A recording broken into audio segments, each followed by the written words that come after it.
অনেক তো ভাত ডাল মাংস খাওয়া হলো, এবার চলো একটু চাইনিজের দিকে যাওয়া যাক। রাতের বেলা মনে হলো একটু চাউমিন করে খাই, আর যেই ভাবনা সেই কাজ। চলে গেলাম দোকানে, গিয়ে এক প্যাকেট চাউমিন নিয়ে চলে এলাম। এবার সবার প্রথমে চাউমিনটাকে সেদ্ধ করে নিতে হবে। কড়াইতে জল দিয়ে ভালো করে একটু গরম করে নিয়েই এর মধ্যে চাউমিনগুলো দিয়ে দিলাম। এবার কিন্তু এর মধ্যে দিয়ে দেবো একটু নুন আর একটু তেল, যাতে একটা আর একটার সাথে গায়ে গায়ে লেগে না যায়। আর নুনটা দিচ্ছি এই কারণে, সেদ্ধ করার সময় যাতে চাউমিনের ভেতরে একটু নুন ঢুকে যায়। এবার সেদ্ধ করতে বসিয়ে দিয়ে আমি সব সবজিগুলো কেটে নেব। তবে হ্যাঁ, সবজি কাটতে গিয়ে যেন ভুলে না যাও চাউমিনটা সেদ্ধ করতে বসিয়েছো, তাহলে কিন্তু একদম গলে যাবে। এদিকে আমার সব সবজিগুলোও কাটা হয়ে গেছে, আর চাউমিনটাও ঠিকঠাক সেদ্ধ হয়েছে। ঠিক এই রকম টাইমে নামিয়ে এবার এটাকে ঠান্ডা জল দিয়ে কিন্তু ধুয়ে নেব। কড়াইটা আবারও বসিয়ে দিলাম, খুব ভালো করে গরম করে নিয়ে দিয়ে দিলাম সাদা তেল।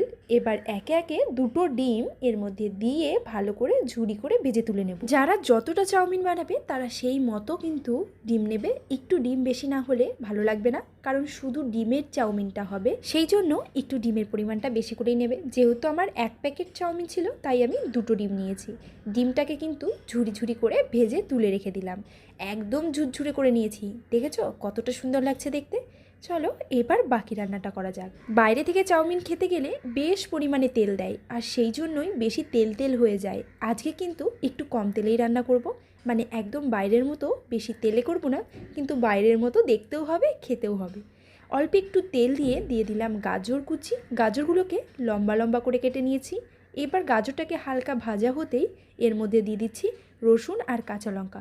রসুনগুলোকেও কিন্তু ছোটো ছোটো করে কেটে নিয়েছি, আর কাঁচা লঙ্কাগুলোকেও ছোটো ছোটো করে কেটে নিয়েছি। দুটো দিয়েই হালকা একটু নাড়াচাড়া করে নেব। এই যে চাউমিনের রসুন কুচিটা দিচ্ছি না, এই রসুন কুচির ফ্লেভারটা কিন্তু অসাধারণ লাগে। হালকা নাড়াচাড়া করে নিয়েই এবার এর মধ্যে দিয়ে দিলাম ক্যাপসিকাম আর পেঁয়াজ। তোমরা চাইলে এখানে অন্য কোনো সবজিও ব্যবহার করতে পারো, তবে আমি কিন্তু আর বেশি কিছু ব্যবহার করিনি। তারপর সব কিছু হালকা একটু সতে করে নিয়েই এর মধ্যে দিয়ে দিলাম পরিমাণ মতো নুন, আর দিয়ে দিলাম একটু জিরে আর ধনে গুঁড়ো।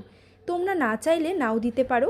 আবারও ভালো করে নাড়াচাড়া করে নিচ্ছি। দেখতে হবে এগুলো যেন একদম ভাজা না হয়ে যায়, তাহলে কিন্তু খেতে ভালো লাগবে না। তবে একটু কাঁচা কাঁচা থাকলে বেশি ভালো লাগে খেতে। এবার এর মধ্যে সেদ্ধ করে রাখা চাউমিনগুলো দিয়ে দিচ্ছি।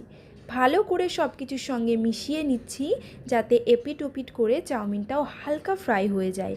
চাউমিনগুলো খুব ভালো করে মিশিয়ে নেবে। এক হাতে না পারলে দু হাতে দুটো চামচ দিয়ে ঠিক নাড়াচাড়া করে নেবে।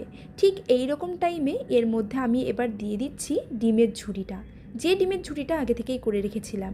তোমরা চাইলে ঠিক এই টাইমে ডিমটা এর মধ্যে ভেঙে দিয়েও ঝুড়ি করে নিতে পারো, তবে সেই জন্য তেলটাও বেশি লাগতো। আবারও সব কিছু খুব ভালোভাবে মিশিয়ে নিচ্ছি, যাতে চাউমিনটা একটু ফ্রাই হয়। একটু ফ্রাই চাউমিন আমার বেশি ভালো লাগে, সেই জন্য যারা একটু কম ফ্রাই খেতে চাও তারা কিন্তু আর বেশি ফ্রাই করো না। এবার এর মধ্যে দিয়ে দিলাম ডার্ক সয়া সস।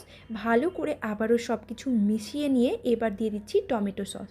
টমেটো সসটা একটু জল দিয়ে হালকা করে পাতলা করে নিয়েছি, সেটাই দিয়ে আবারও সব কিছু খুব ভালো করে মিশিয়ে নিয়ে এবার আমি দেখো এক হাত দিয়ে যখন আর পারলাম না, তখন কিন্তু দুপাশে দুটো চামচ দিয়ে নাড়াচাড়া করব।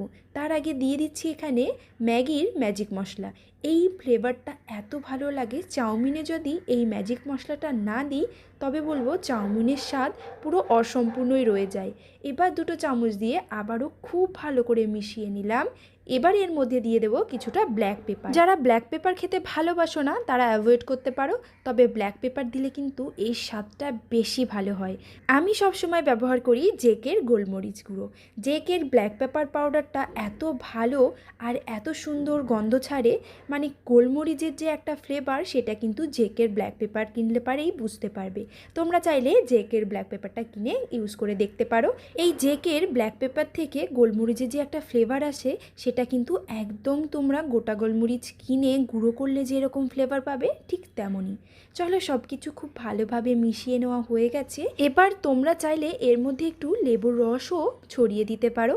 তারপর গরম গরম পরিবেশন করো। বন্ধু হোক বা বাড়িতে কোনো আত্মীয় স্বজন আসুক, তাদের যদি এইরকমভাবে চাউমিন রান্না করে দাও বারবার আসবে, তাই একদম কিন্তু দেবে না। যাই হোক, ভিডিওটা কেমন লাগলো অবশ্যই কমেন্টে জানিও। ভালো লাগলে লাইক করো, শেয়ার করো আর সাবস্ক্রাইব করো। যারা ফেসবুক পেজ থেকে দেখছো তারা অবশ্যই ফলো করবে।